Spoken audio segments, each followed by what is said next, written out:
சென்னையிலே ஒரு வாலிப மகள் ஸ்கூலில் படிக்கும் போதெல்லாம் ரொம்ப பக்தியாக தான் இருந்தா.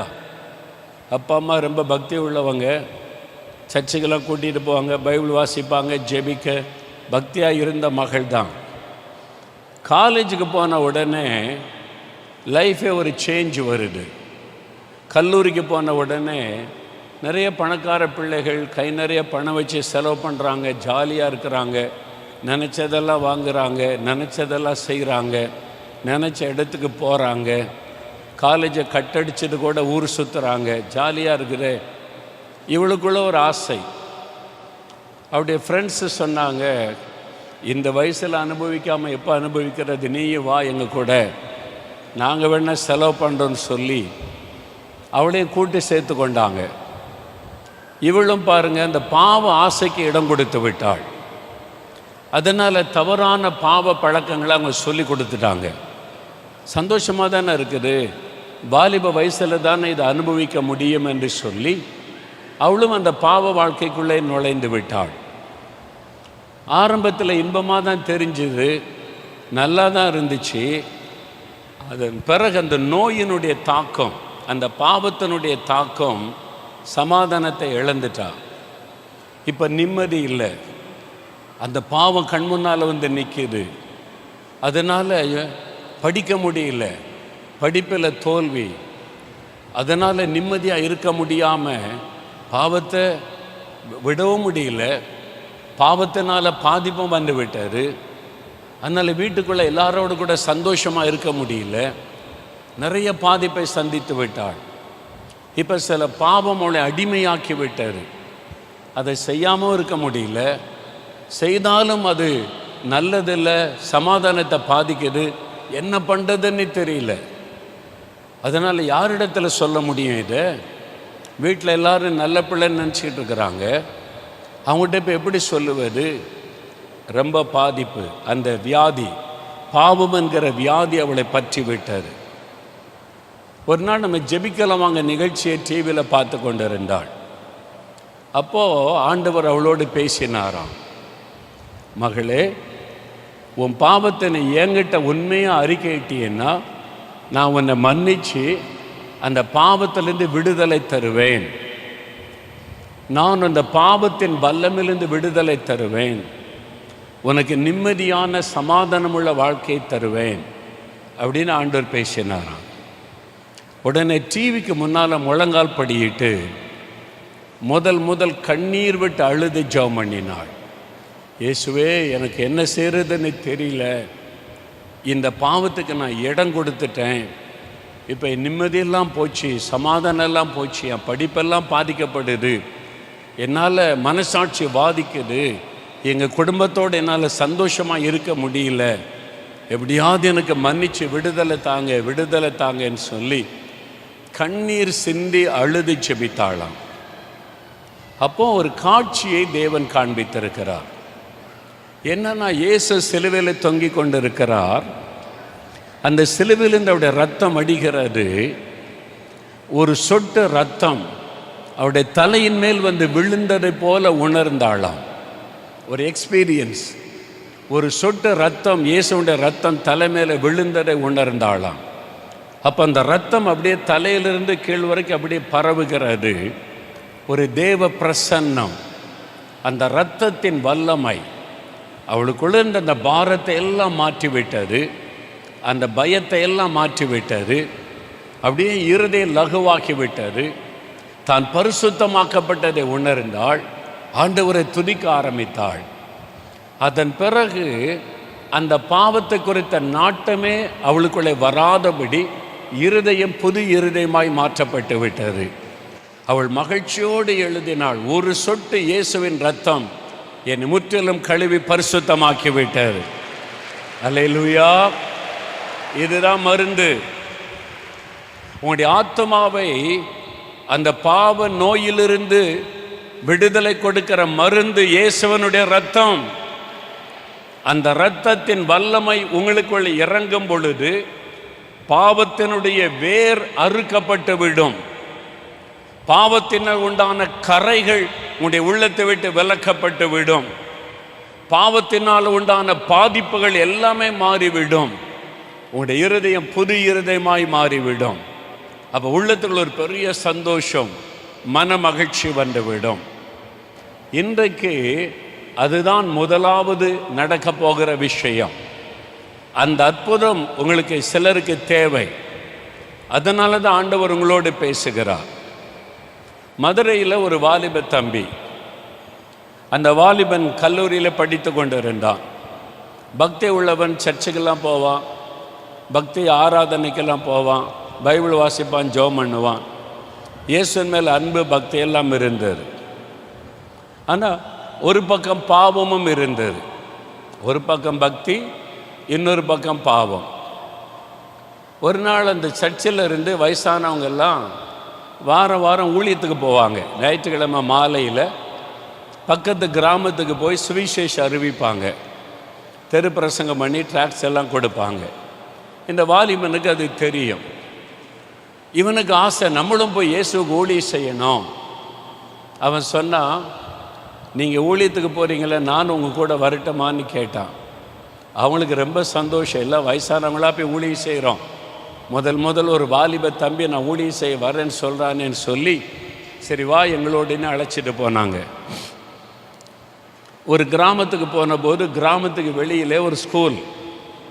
அந்த ஸ்கூலில் முதல்ல அவங்க கூடி ஒரு அரை மணி நேரம் ஜெபம் பண்ணுவோம், ஜெபம் பண்ணி விட்டு நம்ம போய் கிராமத்தில் சுவிசேஷம் அறிவிக்கலான்னு சொல்லி அந்த ஸ்கூலில் அவங்கெல்லாம் வட்டமாக உட்காந்து பாட்டு பாடினாங்க.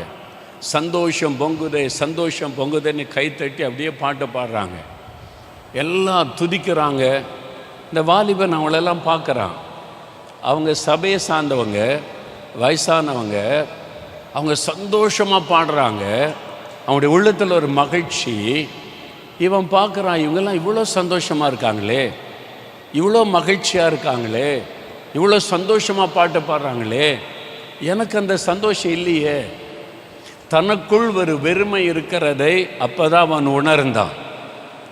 பக்தி இருந்துச்சு, இயேசுவின் மேலே அன்பு இருந்துச்சு, அதெல்லாம் இருந்துச்சு. ஆனால் இவங்களுக்குள்ளே இருக்கிற அந்த சந்தோஷம் எனக்குள்ளே இல்லையே. எவ்வளோ சந்தோஷமாக பாட்டு பாடுறாங்க, சந்தோஷமாக துதிக்கிறாங்க, எனக்குள்ளே அந்த சந்தோஷம் இல்லையே.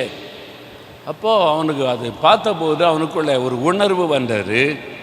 உன்னுடைய பாவம், உன் வாலிப நாட்களின் பாவம், அந்த பாவம்தான் அவனுடைய சந்தோஷத்தை கெடுப்பதை அப்போ தான் முதல் அவனுடைய வாழ்க்கையிலே உணர்ந்தான். அதுக்குள்ளே அவங்க ஜெபம் பண்ணி முடிச்சிட்டாங்க. அவன் சொன்னாங்க, வாங்க போகலாம் கிராமத்துக்குன்னு சொன்னபோது இந்த வாலிபன் சொன்னான், இல்லை நான் வரலை உங்கள் கூட, நீங்கள் போய் சுவிசேஷம் அறிவிச்சிட்டு வாங்க, நான் கொஞ்சம் இதே இடத்துல தனியாக உட்காந்து ஜெபம் பண்ணணும், நான் ஜெபம் பண்ணுறேன், தனியாக ஜெபிக்க போகிறேன், நீங்கள் எல்லாம் போயிட்டு வாங்க, வரும்போது என்னை கூட்டிகிட்டு போங்கன்னு சொன்னான். அவங்களுக்கு தெரிஞ்சிச்சு ஆண்டவர் அவனோடு இடைபட ஆரம்பிச்சிட்டாரு. அந்த வாலிபனுடைய உள்ளத்தில் ஆண்டவர் இடைபட ஆரம்பித்து விட்டார். சரின்னு சொல்லி போயிட்டாங்க. இவன் தனியாக முழங்கால் போட்டான். ஆண்டவரே, அவங்களுக்கு இருக்கிற சந்தோஷம் ஏன் எனக்கு இல்லை? அவங்கெல்லாம் எவ்வளோ சந்தோஷமாக இருக்கிறாங்க, மகிழ்ச்சியாக இருக்கிறாங்க, எனக்கு அந்த சந்தோஷம் இல்லையே, அந்த மகிழ்ச்சி இல்லையே, ஏன்? அப்போ ஆவியானவருடைய பாவத்தை உணர்த்தினார். அவனுடைய பாவத்தை உணர்த்த ஆமாம், என்கிட்ட இந்த பாவம்லாம் இருக்குது, அப்போ இந்த பாவம் மன்னிக்கப்படணுமே, இயேசுவே என் பாவத்தை மன்னிங்க.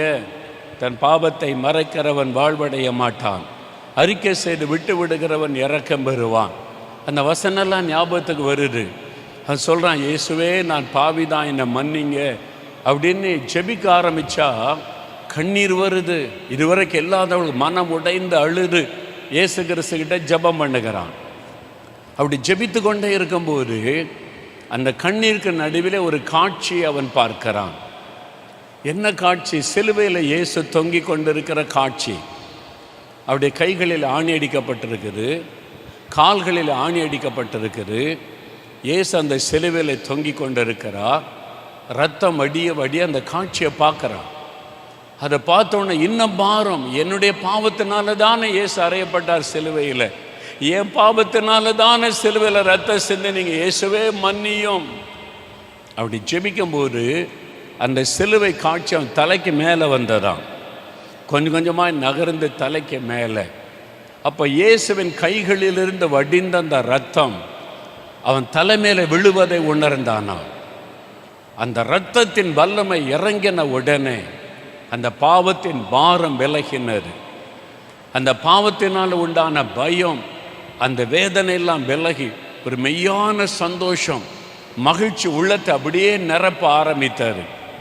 அவனை அறியாமல் பாடினான, சந்தோஷம் பொங்குதே, சந்தோஷம் பொங்குதே, இயேசுவே என் பாவத்தெல்லாம் மன்னிச்சிட்டீங்களே, மகிழ்ச்சியாக தேவனை துதித்து பாட ஆரம்பித்து விட்டான்.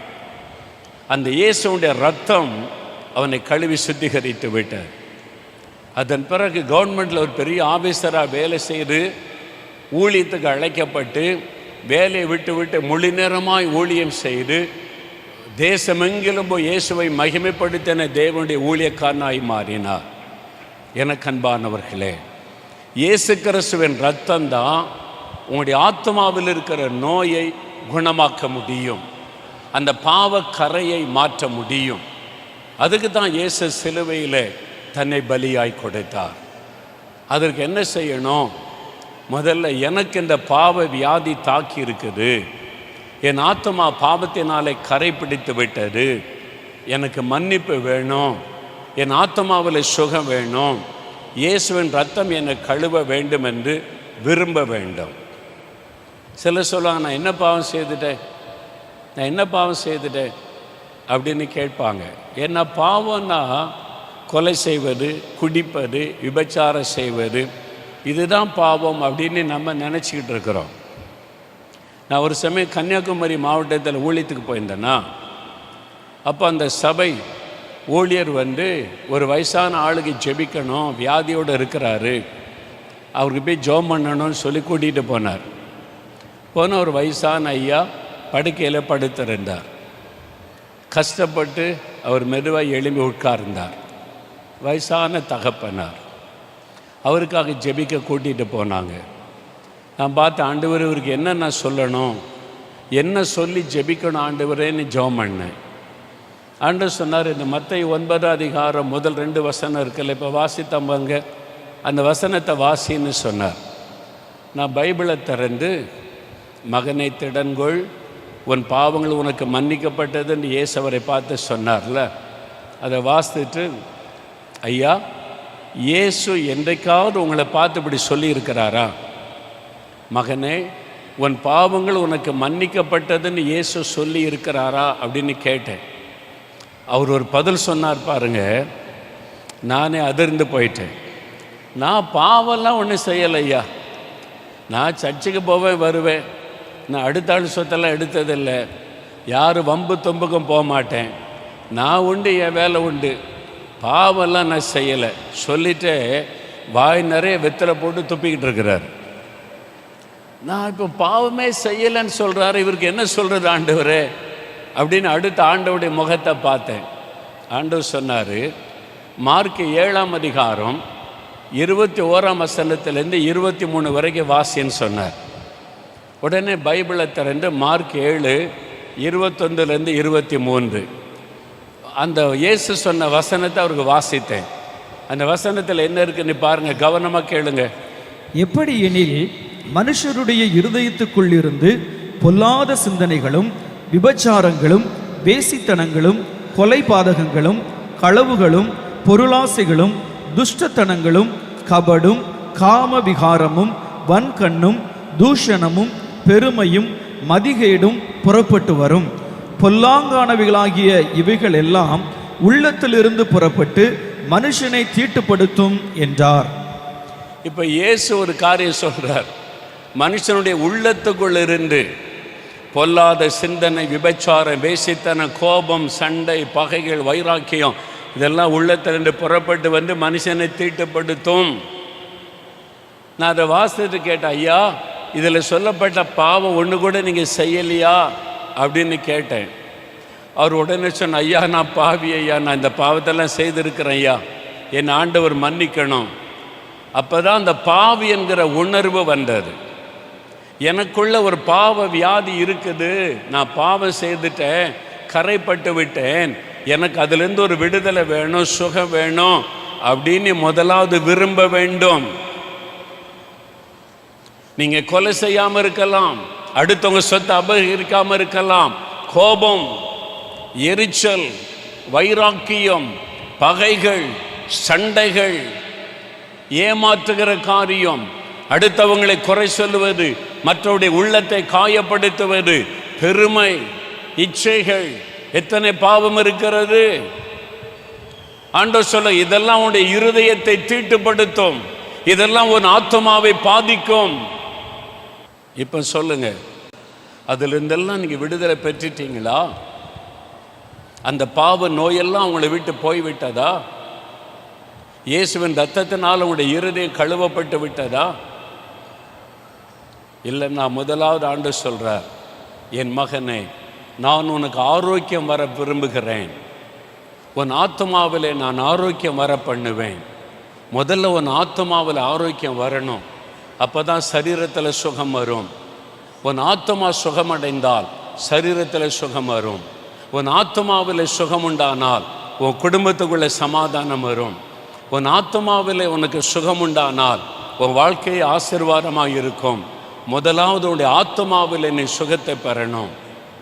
நான் உனக்கு ஆரோக்கியம் வர பண்ண விரும்புகிறேன், அதுக்கு தான் சிலுவைக்கு போனேன்னு ஆண்டவர் சொல்லுகிறார்.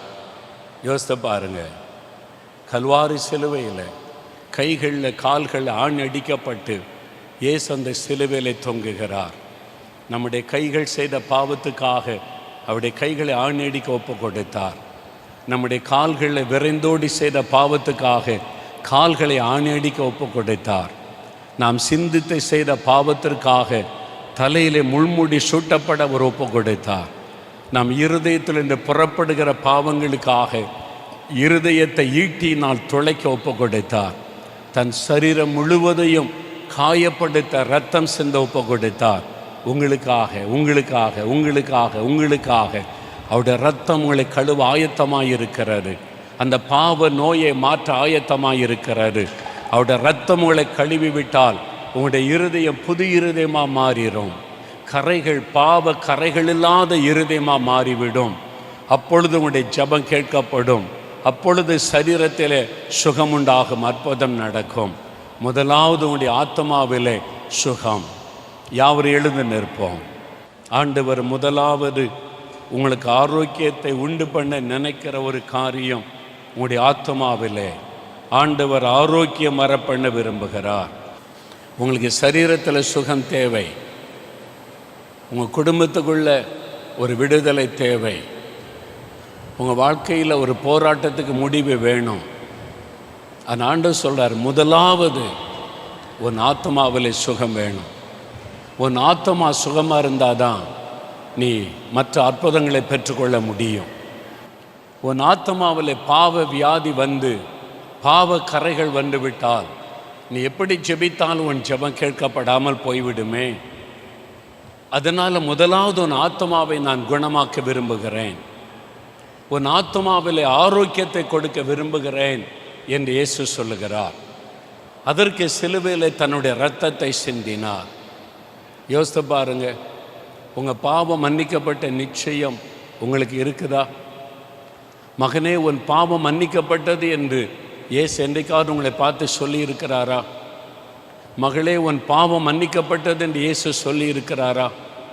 அந்த அனுபவத்தை பெற்றிருக்கிறீங்களா? என் இருதயத்தினால் உன்னை கழுவி நான் சுத்திகரித்து விட்டேன் அப்படின்னு ஆண்டவர் சொல்லி இருக்கிறாரா? உங்களுக்குள்ள பக்தி இருக்குது, விசுவாசம் இருக்குது, இயேசுவின் மேலே நம்பிக்கைலாம் இருக்குது, நல்லது தான். அந்த ஆண்டவர் சொல்லுகிறார், அவருடைய இரத்தத்தினால் கழுவப்பட்ட அனுபவம் இருக்குதா? உன் ஆத்மாவில் சமாதானம் இருக்குதா? நிம்மதி இருக்குதா? உன் ஆத்மா இயேசுவை உணர முடிகிறதா? இயேசு உங்களோடு இருக்கிறதை உணர முடிகிறதா?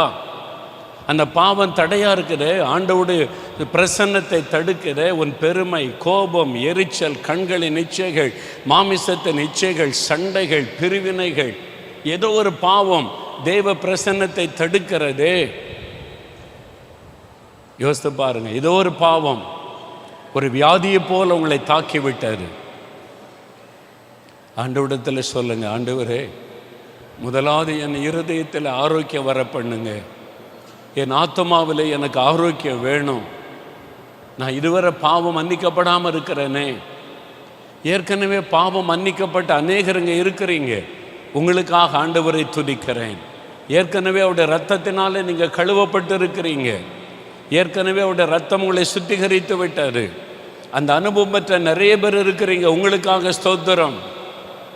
ஆனால் நீங்கள் அந்த அனுபவத்தை பெற்று இருக்கிறீங்களா? வாலிப தம்பி, வாலிப மகளே, அருமையான தகப்பனே, தாயே, உங்களுக்கு அந்த அனுபவம் இருக்குதா? இல்லாட்டா இன்றைக்கு சொல்லுங்க, இயேசுவே என் இருதயத்தை உங்கள் ரத்தத்தினால கழுவி சுத்திகரிக்கணும். இயேசுவை மாத்திர கண்முன்னால நிறுத்துங்க. சிலுவையில் அவர் சிந்தின ரத்தத்தை நோக்கி பாருங்க. சிலுவையிலிருந்து வடிகிற இயேசுடைய ரத்தத்தை நோக்கி பாருங்க. இயேசு கிறிஸ்துவின் ரத்தம் சகல பாவங்களை நீக்கி நம்மை சுத்திகரிக்கும்.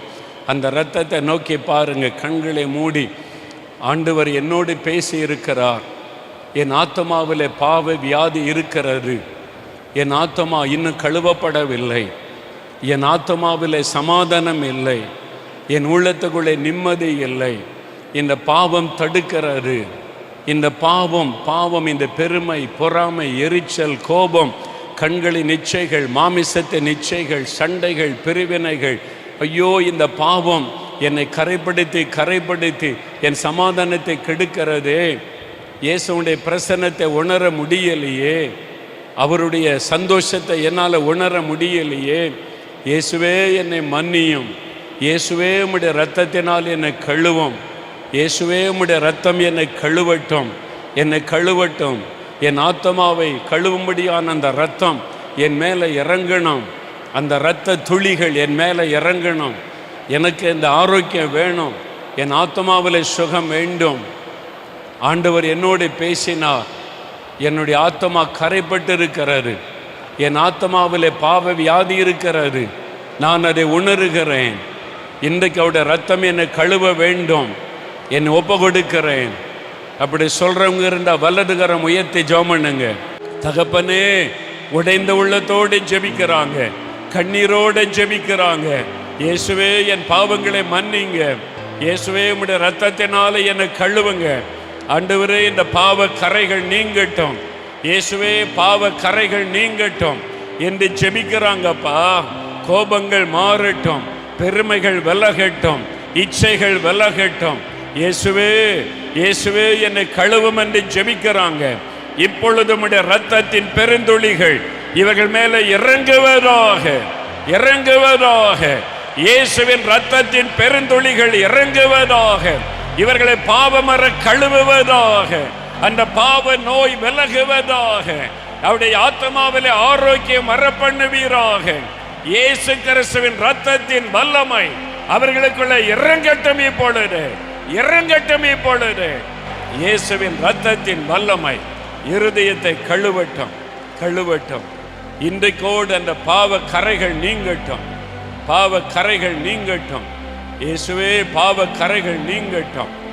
இருதயத்தை உம்முடைய ரத்தத்தினாலே கழுவும். ஆண்டவரை பரிசுத்தப்படுத்தும். இயேசுவே பரிசுத்தப்படுத்தும். Thank you, Jesus.